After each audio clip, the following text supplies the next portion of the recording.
नमस्कार।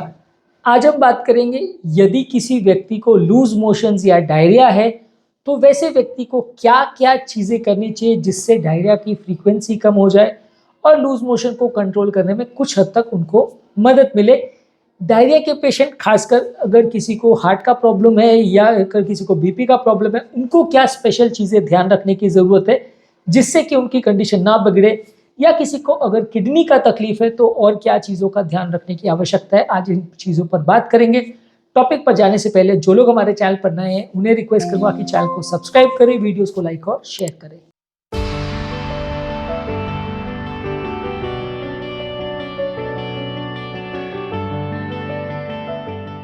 डायरिया में अगर एक चीज़ की अगर आप बात करें जो सबसे ज़्यादा ज़रूरी है वो है पानी को मेंटेन करना।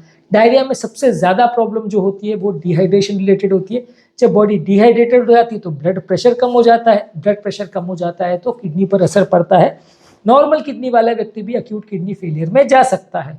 तो अगर किसी को लूज मोशन है या लूज मोशन दिन भर में 2-4 बार से ज़्यादा हो रहा है तो पानी उसको ज़्यादा बढ़ा देना चाहिए। इनफैक्ट अगर 1 बार 2 बार भी ज़्यादा हो रहा है तो पानी बढ़ाने में तो कुछ भी नहीं जाता, पानी आप ज़्यादा पीजिए। पानी के साथ थोड़ा नमक भी एक्स्ट्रा लीजिए, क्योंकि सिर्फ पानी लेने से कई बार वो बॉडी के अंदर उतना ऑस्मोटिक प्रेशर क्रिएट नहीं कर पाता। नमक साथ में रहेगा तो बॉडी का प्रॉपर कॉन्सेंट्रेशन या ऑस्मोटिक प्रेशर मेंटेन होगा। तो इसलिए पानी अगर नमक डाल के लेते तो ज़्यादा अच्छा है। जैसे ORS पाउडर का जो कॉन्सेप्ट है उसमें शुगर, पानी और नमक, ये 3 चीज़ों का कॉन्सेंट्रेशन रहता है। ये 3 चीज़ों को मिला के इसको बनाया जाता है। तो इससे बेसिकली बॉडी का नमक का कॉन्सेंट्रेशन भी मेंटेन रहता है, पानी का कॉन्सेंट्रेशन भी मेंटेन रहता है और आपका आंतों के जो सेल्स होते हैं उसको थोड़ा ग्लूकोज भी मिल जाता है, तो इससे वो कॉन्सेंट्रेशन भी मेंटेन रहता है। तो ORS पाउडर का बेसिकली पर्पस यही है, बॉडी को रिहाइड्रेट करना। आप अगर ORS नहीं भी पी सकते हैं या अवेलेबल नहीं भी है तो साफ पानी लीजिए 1 लीटर, उसमें 1 से 2 चम्मच नमक, 1 से 2 चम्मच चीनी, चीनी थोड़ा ज़्यादा भी डाल सकते हैं स्वादानुसार। चीनी का ज़्यादा रोल नहीं है, ज़्यादा रोल नमक और पानी का ही है। तो इसको आप अपने हिसाब से लीजिए और जितना बने पानी पर और नमक पर ज़्यादा फोकस कीजिए। बहुत ज़्यादा नमकीन पानी नहीं कर लेना है, नहीं तो वो बॉडी को डिहाइड्रेट करती है। अगर आपको ठीक ठाक नॉर्मल पानी जैसा लग रहा है, बहुत ज़्यादा सॉल्टी नहीं लग रहा है, समुद्र पानी जितना खारा नहीं कर लेना है उसको, पर अगर आप उसमें ठीक ठाक नमक डालते हैं, 1 चम्मच अंदाज अगर आप 1 लीटर में डालते हैं तो चलेगा। उसके अलावा आप चाय वगैरह ले सकते हैं। पानी के अलावा आप कोई क्लियर ब्रॉथ या सूप्स या कोई सॉल्यूशंस बना के ले सकते हैं, कोई जूसेस वगैरह ले सकते हैं, जो भी आपको मन हो। किसी भी तरह से बॉडी में तरल पदार्थ या प्रवाही जाना चाहिए। अल्कोहल और कैफिनेटेड प्रोडक्ट्स नहीं लेना चाहिए, ये बॉडी को डिहाइड्रेट करती है। आप बहुत ज़्यादा हाई कॉन्सेंट्रेशन चाय पीते हो या कॉफ़ी पीते हो जिसमें कैफीन है, या अल्कोहल लेते हो तो बॉडी को जो नलियों के अंदर वॉल्यूम है उसको एक तरह से डिहाइड्रेट करता है, तो ये नुकसान करता है। इसके अलावा आपके लिए ज़रूरी है कि जब बॉडी डिहाइड्रेट होती है तो आपको आपकी बीपी की दवाइयाँ कुछ 1-2 दिन के लिए बंद करनी चाहिए।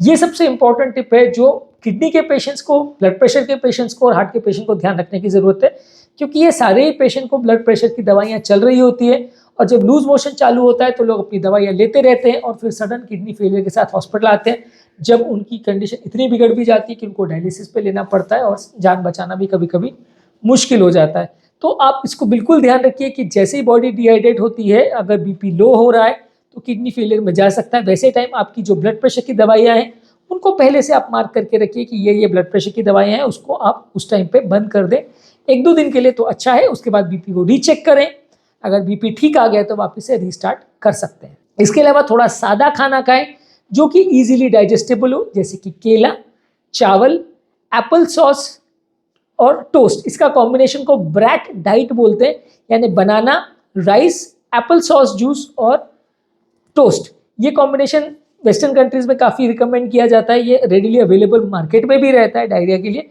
वेस्टर्न कंट्रीज़ में अपने आप पे उतना नहीं है, लेकिन ये ब्रैट डाइट बोलते हैं जो कि डायरिया के लिए रिकमेंडेड है। इसके अलावा बेक्ड पोटैटोज यानी आलू को बेक करके ले सकते हैं, स्टीम किए हुए वेजिटेबल्स ले सकते हैं और लो फैट प्रोटीन्स ले सकते हैं, यानी लीन प्रोटीन्स ले सकते हैं, जैसे कि टोफू ले सकते हैं और बॉइल्ड चिकन वगैरह ले सकते हैं। तो लो फैट प्रोटीन्स अगर आप लेते हैं तो ये भी डायरिया के पेशेंट्स के लिए अच्छा है। इसके अलावा इरिटेटिंग या ऐसे फूड, खाद्य पदार्थ जो आपकी आंतों को इरिटेट करें, वो सारी चीज़ों को अवॉइड करिए, जैसे कि बहुत स्पाइसी या मसालेदार खाना, बहुत ऑयली फूड या फैटी फूड को अवॉइड करिए। ये आपके इंटेस्टाइन को इरिटेट करेगा तो इससे कंडीशन बिगड़ेगी। इसके अलावा आपके फाइबर इंटेक को बढ़ाइए। फाइबर इंटेक में आपका होल ग्रेन्स, वेजिटेबल्स, साग सब्जी, ये सारी चीज़ें आती है जिसमें फाइबर कंटेंट ज़्यादा होता है। तो ये आपकी नॉर्मल बाउल मूवमेंट को इम्प्रोवाइज करता है और आपकी बॉडी में आंतों में फ्लूइड भी रिटेन करता है, तो इसकी वजह से थोड़ा लोगों को फायदा होता है। तो धीरे धीरे करके आपका फाइबर इंटेक को बढ़ाइए। प्रोबायोटिक चीज़ें जैसे कि दही है, प्रोबायोटिक की गोलियां या कैप्सूल्स भी आते हैं, प्रोबायोटिक के सैशे भी आते हैं जिसमें नॉर्मल जो इंटेस्टाइन का बैक्टीरिया होता है वो कई बार जो मर जाता है तो डायरिया होता है पेशेंट को, क्योंकि खराब बैक्टीरिया वहाँ पे कब्जा कर लेते हैं। नॉर्मल बैक्टीरिया जब कम हो जाता है तो ये दही वगैरह में सौरक्रॉट, किमची, ये सब जो फर्मेंटेड फूड्स रहते हैं इसमें बैक्टीरिया होते हैं नॉर्मल, ये आंतों में जाके अपना कॉलोनीज बनाते हैं, तो वो खराब बैक्टीरिया को एक तरह से हटा देते हैं, जिसकी वजह से आपका नॉर्मल गट का फ्लोरा रिकवर होता है, जिससे आपका डायरिया कम होता है। इसके अलावा डेयरी प्रोडक्ट्स को अवॉइड करिए, यानी दूध या दूध से बने हुए पदार्थों को अवॉइड करिए।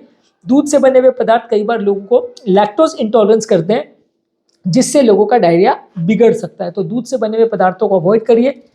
पर्सनल हाइजीन अच्छा मेंटेन करिए, 1 से 2 बार स्नान करिए, हाथों को बार बार साफ करिए। इससे हाथों में होने वाला इन्फेक्शन, खासकर अगर आप मोशन के लिए जा रहे हो उसके बाद हाथों में जो बैक्टीरिया आ जाते हैं वो बार बार खाने या खाद्य पदार्थों में नहीं जाएं, दूसरों के खाद्य पदार्थों में नहीं आए। इसके लिए ज़रूरी है कि आप अपना पर्सनल हाइजीन का ध्यान रखें। पर्सनल हाइजीन का तो वैसे भी ध्यान रखना चाहिए, लेकिन डायरिया अगर या लूज मोशन हो तो और ज़्यादा ध्यान रखना चाहिए। इसके अलावा प्रॉपर रेस्ट करना ज़रूरी है, और इस तरह की कंडीशन में बहुत ज़्यादा पैनिक मत करिए, बहुत ज़्यादा भागा दौड़ी मत करिए। प्रॉपर अगर आप बॉडी को रेस्ट देंगे तो उससे आपका कंडीशन बेटर होगा, इससे आपकी ओवरऑल हालत अच्छी रहेगी। और अगर ज़रूरी हो तो वैसे हालात में अगर बहुत ज़्यादा बीपी डाउन हो रहा है और खासकर अगर वॉमिटिंग चालू हो गई, क्योंकि वॉमिटिंग अगर चालू हो गई तो आप पानी नहीं पी पाओगे, पानी नहीं पी पाओगे तो हाइड्रेशन मेंटेन नहीं कर पाओगे, तो वैसे केसेस में एडमिशन की ज़रूरत होगी। कई बार डायरिया के साथ हम तो ऐसा रिकमेंड करते हैं कि साथ में वॉमिटिंग की मेडिसिन पहले से ही ले लो, ताकि वॉमिट चालू होने से पहले आप प्रॉपर बॉडी को रिहाइड्रेट कर सके, वॉमिटिंग चालू ही ना हो। वॉमिटिंग अगर चालू हो जाती है तो कई बार वैसे पेशेंट को आपको एडमिट करना पड़ता है, क्योंकि वैसे पेशेंट्स का डायरिया तो भले कंट्रोल हो जाए, लेकिन वॉमिट और डायरिया दोनों साथ में जब रहते हैं तो रिहाइड्रेशन नहीं हो पाता है, बीपी बहुत ज़्यादा कम हो जाता है, किडनी का फेलियर हो सकता है, जान का खतरा हो सकता है। तो इस तरह की चीज़ों को आप प्रॉपर्ली ध्यान रखिए, और वॉमिट अगर आपको हो रही है तो आपको एडमिशन करने की ज़रूरत पड़ेगी। अदरवाइज अगर बीपी ड्रॉप हो रहा है तो एडमिशन करने की ज़रूरत पड़ेगी। पेट के बैक्टीरिया को मारने के लिए स्पेसिफिक एंटीबायोटिक्स जैसे कि फ्लोरोक्विनोलोन, जैसे सिप्लॉक्स, लिवोफ्लॉक्स, ये सब आती है, और मेट्रोनिजोल, ऑर्निडाजोल, ये सारे मेडिसिन जो आती है ये ज़्यादातर पेट के खराब बैक्टीरिया को मारने में यूज़ होती है। ट्रॉपिकल कंट्रीज़ में ये एंटीबायोटिक्स काफ़ी कॉमनली यूज़ होती है। इसके अलावा डॉक्सीसाइक्लिन वगैरह है, या कुछ इस तरह की जो और एंटीबायोटिक्स है जो आपके आंतों के बैक्टीरिया को मारने में यूज होती है, वो आप ट्राई कर सकते हो। इंजेक्टेबल सिफेलोस्पोरिन्स या एम्पिसिलिन जैसी दवाइयों को ज़्यादातर अवॉइड करिए। ऑगमेंटिन, एम्पिसिलिन, ये सारी दवाइयाँ उल्टा नॉर्मल बैक्टीरिया को ज़्यादा मारती है, तो वो सारी दवाइयाँ आपको उल्टा डायरिया को बढ़ाएंगी और नुकसान करेंगी। इसके अलावा जो भी चीज़ों से आपको डायरिया हुआ है, जिस पर्टिकुलर खाद्य पदार्थ को खाने के बाद आपको लूज मोशन हुआ है, अगर वो फूड पॉइजनिंग का केस है तो आपको उससे का ट्रैक रखने की ज़रूरत है, और वो चीज़ को दोबारा आप भी ना खाएं और किसी और को भी खाने ना दें, क्योंकि वो चीज़ कंटैमिनेटेड हो सकती है और उसको खाने से सबका कंडीशन बिगड़ सकती है। तो उस चीज़ को अलग कर दें, उस चीज़ को फेंक दें, ताकि दूसरे लोगों को उसके कॉन्टैक्ट में ना आए और आप खुद भी उस चीज़ को दोबारा ना खाएं।